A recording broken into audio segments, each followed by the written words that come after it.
Good morning বন্ধুরা, কেমন আছো? আশা করি ভালো আছো, আমিও ভালো আছি। নতুন একটা ভিডিওয় তোমাদের ওয়েলকাম। তো অনেক সকালেই উঠে পড়েছি, আজকে প্রচুর ব্যস্ত, কারণ বাড়িতে আজকে পুজো। কালকেই বলেছিলাম যে আজকে অক্ষয় তৃতীয়া, তার জন্য একটু জোগাড় করে নিয়েছি আর স্নান করে বাকি জোগাড়টা করবো। তো চলো, আজ সারাদিন কি করব তোমাদের সাথে সমস্তটাই শেয়ার করব। প্লিজ তোমরা পাশে থেকো, সাথে থেকো। এখন করছি চা। অশ্মির বাবা উঠে পড়েছে, অশ্মি ঘুমাচ্ছে। তো আমরা দুজন এখন চা খাই, চা খেয়ে স্নান করতে যাবো। একেবারে রেডি হয়ে চলে গেছিলাম ঠাকুর ঘরে, ঠাকুর ঘরের কাজ কমপ্লিট করে এখনই নিচে নামলাম। তবে এখনই পুজো করতে আসবে। তো চলো পুজোটা সেরে নিই, তারপরে আবার তোমাদের সঙ্গে দেখা হবে। পুজো করতে বসে পড়েছে। এই পুজোটা দোকানে হয়, দোকানে এবার হয়নি। দোকানে অনেক মালপত্র ছিল কাজকর্মর জন্য, ওরা ঠিক করে গোছাতে পারেনি, তার জন্য বাড়িতে হচ্ছে। এবছর ফার্স্ট বাড়িতে হচ্ছে, না হলে দোকান নেওয়ার পর থেকে এতদিন এই পুজোটা দোকানেই হতো। এবছর প্রথম বাড়িতে পুজো হলো। তো ওনার ছেলেকে নিয়ে এসেছে, ওনার ছেলেকে শেখাচ্ছে। উনি পুজো করে, ওনার ছেলে এবার করছে। যাই হোক, ওনার ছেলেকে তো শেখাতে হবে সেগুলো, যেগুলো জানে না। একেবারে পুজো কমপ্লিট হয়ে গেছে। পুজো কমপ্লিট করে চলে এসেছি, প্রসাদও দেওয়া হয়ে গেছে। অশ্মি এই বাড়ি ও বাড়ি সবার বাড়িতে প্রসাদ দিয়ে চলে এসেছে, আর এখন আমার বড়মশাইকে দেব। আর তোমরা অবশ্যই চলে এসো কিন্তু। যদি এই ভিডিওটা তোমরা কালকে পাবে, তবে তোমাদের সবাইকে শুভ অক্ষয় তৃতীয়া। তো চলো, এখন আমি প্রসাদটা দিই, প্রসাদ খাই, জল খাই, তারপর নানা কাজ সারবো। তো চলো, এখনকার মতন টাটা। সবাইকেই প্রসাদ দেওয়া হয়ে গেছিলো, অশ্মি গিয়ে দিয়ে এসেছিলো। এদিকে নিজেও একটু প্রসাদ খেয়েছি, বড়মশাইকেও প্রসাদ দিয়েছি। প্রসাদ খেয়ে একেবারে ঠাকুর ঘরের কাজ সেরে একেবারে নিচেই চলে এসেছিলাম ঠাকুরের বাসনগুলো ধুতে, কারণ এখন যদি না ধুই এরপর রান্না আছে, দেরি হয়ে যাবে আর ভালো লাগবে না, ওর জন্য আগেই সেরে নিলাম। একেবারে সকালের পুজো পাঠ সেরে আর সকালে জলখাবার বানাতে পারিনি, তার জন্য বাজারে গেছিল। জানি না কি এনেছে, আমি ঠাকুরের বাসন ধুচ্ছিলাম। জলখাবারে আজকে সকালে আমরা পরোটা খাবো। তো চলো আমরা খাওয়া দাওয়া সেরে নিই, তারপরে আবার কথা হচ্ছে। একেবারে ঠাকুর ঘরের কাজ কমপ্লিট করে, খাওয়া দাওয়া করে কমপ্লিট হয়ে গেছিলো। ঠাকুর ঘরের সমস্ত বাসন ছিল, ঠাকুর ঘর মোছা ছিল, গোছানো ছিল, সমস্ত কিছু ওগুলো কমপ্লিট করে নিচেই চলে এসেছি। এখন নিজেদের খাওয়া জোগাড় করব। তো আজকে বাজার থেকে মাটন এনেছে, মাটন করব আর কিছু একটা করব, কারণ অনেক বেজে গেছে, সময় হাতে খুব কম। জলদি যত তাড়াতাড়ি হয় তত তাড়াতাড়ি করব। তো চলো, আর বাদ বাকি কাজ কি করি অবশ্যই তোমাদের সঙ্গে শেয়ার করব। মাংস ধুয়ে বেছে একেবারে তরকারি কাটতে বসে পড়েছি। হ্যাঁ, আজকে রান্না হবে কচুরলতি, পটল ভাজা আর মাটন। এদিকে মাটনটা ও ম্যারিনেট করতে বসে পড়েছে, ওই বললো আমি করে দিচ্ছি, নাও। আমি আর হাত লাগালাম না। আর এদিকে আমার আমের চাটনিটাও কমপ্লিট হয়ে গেছে।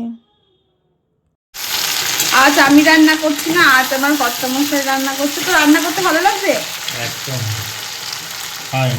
তবে পুরোপুরি তুমি হেল্প করেছো, তোমার সহযোগিতা ছাড়া এটা কিছু হয়ই না। সহযোগিতা করেছি, রান্নাটা তো তুমি করছো। রান্নাটা তো খুন্তি না আনো, টোটাল তো তোমারই সহযোগিতা। কীভাবে কী করতে হবে না হবে তো সব দেখি আজকে বর্মশাইয়ের হাতের মাংস, তাকে কষা মাংস দিও আমরা কিন্তু। কষা নেবে তো কী হয়েছে, খেয়ে দেখো তো, তোমার দারুণ টেস্টি হয়েছে। কাল থেকে তো আমি ভাবছি কাজ পাত ছেড়ে দিয়ে আমি ওটাই খুলবে। হ্যাঁ একদম একদম হ্যাঁ, কালি দিয়ে মিষ্টি দিয়ে অরুণদার একদম মতো। একদম একদম একদম দাদার সঙ্গে আমি যোগাযোগ করবো, আমি সব ছেড়ে দেবো। ইলেকট্রনিক্স চলবে না, আমি এই লাইনে ঢুকে যাবো। সবাই তো দেখছি এখন রান্নার রেসিপি নিয়ে, রান্নার ব্যাপার নিয়ে সবাই মেতে উঠছে। অর্থাৎ ওই লাইনে যাওয়াটাই বেটার হবে। আমার হচ্ছে প্রফিটেবল বিজনেস সবচেয়ে। তো দেখি আজকে খাওয়া দাওয়া করি যে বর্মশাইয়ের হাতে লাল লাল ঝোল ঝোল মাটন, তাই তো। তারপরে বাদ বাকি যেটা আছে কালি দিই, তারপরে কি মিষ্টি দিই, তারপরে অরুণদা এদের সঙ্গে সহযোগিতা করবো, দাদাদের থেকে শিখে নেবো আরও। বেশ বেশ। তুমি মাটনে আলু দেবে না? একদম দেবো তো, একটু কষে নিই। কিছুটা তো দেখে দেখে শিখেছি। দেখে দেখে মানে কার দেখে দেখে শিখছো? এই যে দাদা দিদিদের সব দেখে দেখে। না আমার দেখে। এ বাবা, এই তো আগে তো তুমি, বাপরে বাপ। মানে আমার দেখে আমার একদম ভুলে গেছে, এটা একদম আগে তুমি। বাবা, আগে তুমি, তারপর দাদা ফাদা দিদি ফিদি সব পরে। তো চলো, এটা যখন হচ্ছে তখন আবার পরে দেখাচ্ছি। কিরকম আজকে রান্নাটা হচ্ছে, আর খেয়েও দেখবো কেমন আজকে লাগছে। রোজ তো নিজের হাতে করে খাই, এবার একদিন তোমার হাতে খাই না, দেখি না কেমন লাগে। ভালোই হবে।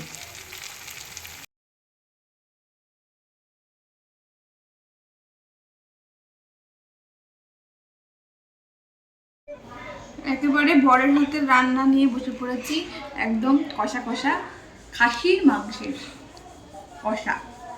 কি অরুণদা নাকি মিষ্টি দি, কে খাসির মাংস পায়? ঝরে ঝরে পরে কে বলে? ঝরে ঝরে পরে কে বলে? মিষ্টি দির হাতে, মিষ্টি দির বাইরের হাতে।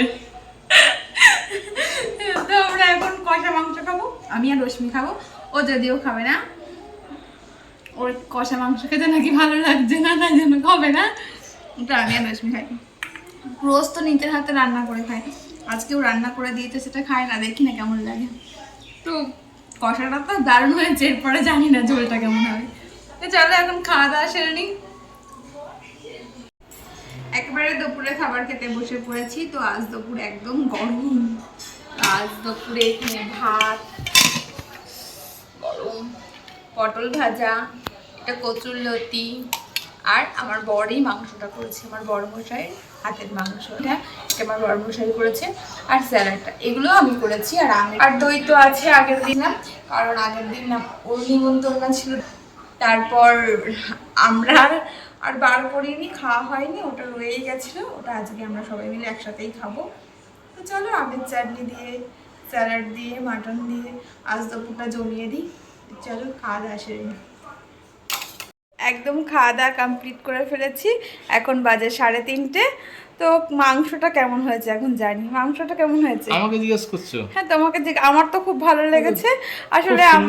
আসলে অনেকদিন পর খেলাম, আর আমি আর রশ্মি দুজনেই অতটা পছন্দ করি না মাংসটা, আর ও চিকেন খায় না, ও মাটন ছাড়া কিছু খাবে না, আমাদের চিকেনটা তাও একটু ভালো লাগে। ও কাল বিয়ে বাড়িতেও গেছে, অন্নপ্রাশন বাড়িতে গেছে, 2 জায়গাতেই মাছ খেয়েছে, তাই তো। ও মাংস পছন্দ করে না, চিকেন, আজকে তাই মাটন নিয়ে এসেছে। অনেক দিন ধরেই বলছে আজ আনবো আজ আনবো, আমি পছন্দ করছিলাম না বলে নিয়ে আসছিল না, তবে ওরও তো ইচ্ছা করে খেতে, তার জন্যই বললাম ঠিক আছে আজকে তুমি নিয়ে এসো, সবাই মিলেই খাবো। তো খেয়েছি, তার জন্য আজকে ওকেই রান্না করতে দিয়েছি। তো মিষ্টি দিয়ে দাদা খুব সুন্দর রান্না করেছে, অরুণদার দাদা খুব সুন্দর রান্না করেছে। তো পরবর্তীতেও রান্না করতে তোমাকেই ডাকবো। না এই বাবা এসব কথা বলছো। তো চলো আমরা একটু রেস্ট নিই, এখন ঘুমাই, ঘুম থেকে উঠে আবার দেখা হবে। ঘুম থেকে অনেকক্ষণ উঠে পড়েছি, ঘুম থেকে উঠে কিছু কাজ ছিল সেগুলোও সারা হয়ে গেছে, সন্ধে দেওয়া সেটাও হয়ে গেছে, এখনও বড়মশাই দোকানে যায়নি, দোকানে বেরোবে, অশ্মি এখনই উঠলো। তো আমি এখন চা বসাবো, এখন দেখি আর কি করি, অবশ্যই তোমাদের সঙ্গে শেয়ার করব। একেবারে নিয়েছি চা, তো এখন চা খাবো, চা খেয়ে অশ্মিকে পড়তে বসাবো, অশ্মি পড়তে বসবে, তারপর কি করি না করি অবশ্যই তোমাদের সঙ্গে শেয়ার করব। মনে হয় ভাত বসাতে হবে, আজকে ভাত বসাবো, তো দেখা যায় কি কাজ করি, অবশ্যই তোমাদের সঙ্গে শেয়ার করব। তো চলো এখন চা খাই। চা খেয়ে আমি অশ্মিকে পড়াতে বসে পড়েছিলাম, তার মাঝখানে আর উঠিনি। এদিকে আমার বড়মশাই তাড়াতাড়ি চলে এসেছে, আর সাথে করে নিয়ে এসেছে ফুচকা। তা ফুচকা এনেছে, আমি না করবো? এদিকে অশ্মি দাঁড়িয়ে আছে আর বলছে নাকি যে মা তুমি আর কতগুলো খাবে, আমি বলছি মাত্র 2টো খেয়েছি, দাঁড়া এতগুলো ফুচকা এখনও আছে। তো দেখো একটা মজা হবে, মজা করেছি অশ্মির সাথে কালকেই ফুচকাটা খেতে বসে। ওই দেখো আমি এটা অশ্মিকে দিতে যাচ্ছি, অশ্মি ভেবেছে মা আমাকে খাইয়ে দিচ্ছে, কিন্তু না আমি ওকে দিইনি, ও আমাকে এবার মজা করতে আসছে আমার সাথে। আমি বলছি না না আমাকে দরকার নেই, আমি নিজে নিজে খেতে পারি। তো আমি আবার ওকে দিতে যাব, ভেবেছে নাকি এবার অন্তত মা আমাকে দেবে, কিন্তু না এবারও আমি ওকে দিইনি। তো দেবো এবার, ওর সাথে আমি এটা মজা করছিলাম, না দেওয়ার কিছু নেই, ওটা আমি এমনি ইয়ার্কি মারছিলাম। তো কী হয়েছে, তো না দেওয়ার কিছুই ছিল না, দুজনের জন্যই এনেছিল, ওর বাবা খেতে অতটা ভালোবাসে না, যদি জোর করে অশ্মি তবেই খায়, না হলে খায় না, তাও একটা কি দুটো, আমরাই এটা শেষ করেছি, আমরাই খেয়েছি দুজনেই, যদি অশ্মি বেশি খেয়েছে আমি কম খেয়েছি। আমি এই ক্যামেরার সামনেই যেটা খেয়েছি, তারপরে কিন্তু আমি আর খাইনি, কিন্তু অশ্মি ক্যামেরার পরেও অশ্মি খেয়েছে। জল দিয়ে খাবি না? শুকনো আলু আছে তোর, আলুটা নে, ভুলে গেছিলি?